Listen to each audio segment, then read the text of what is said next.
Zen Bodi. Zen Bodi for what? Zen Bodi for losing fat, not losing weight. So what is the difference between losing fat and losing weight? To understand the difference, let's see how our body composition is. Our body is made of 3 parts. The most important part is water, which represents 60 to 70% of the total weight. Then the lean mass, which is essentially muscles and bones, and represent 20 to 30% of the total weight. And finally, the fat mass, representing from 5 to 30% of the total weight, depending on your corpulence. When we lose weight, we lose mainly water, muscles, and fat, and this is not good because we need the water, and obviously we don't want to lose muscles. So scientists try to find out a way of losing fat without losing muscles, taking in consideration that we can always drink water. So what happens when we eat food in terms of energy? Food are broken down into macronutrients, which are basically protein, fat, and carbohydrate, and in micronutrients, which are vitamins, minerals, and trace elements. All those nutrients cross the intestinal barrier and go to the blood.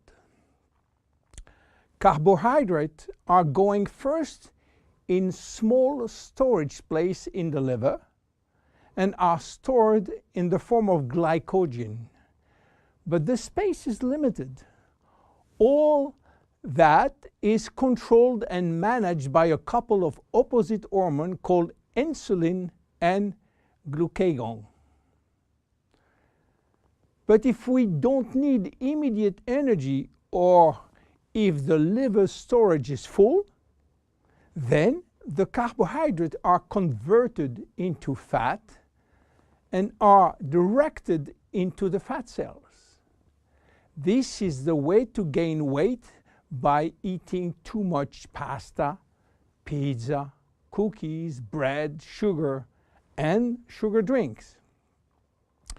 Protein are sent where is needed, but if necessary, they can be converted to fat too.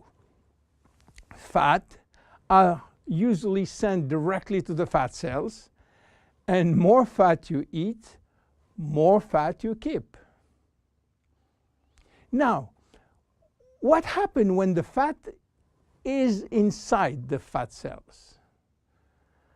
As I told you, our genes are oriented to saving energy and will be reluctant to let it go out from the cell.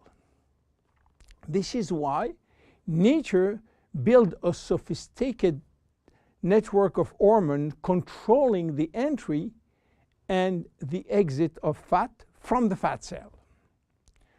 The most important hormones are the ones controlling our hunger, and as usual in human physiology, we have 2 opposite hormones.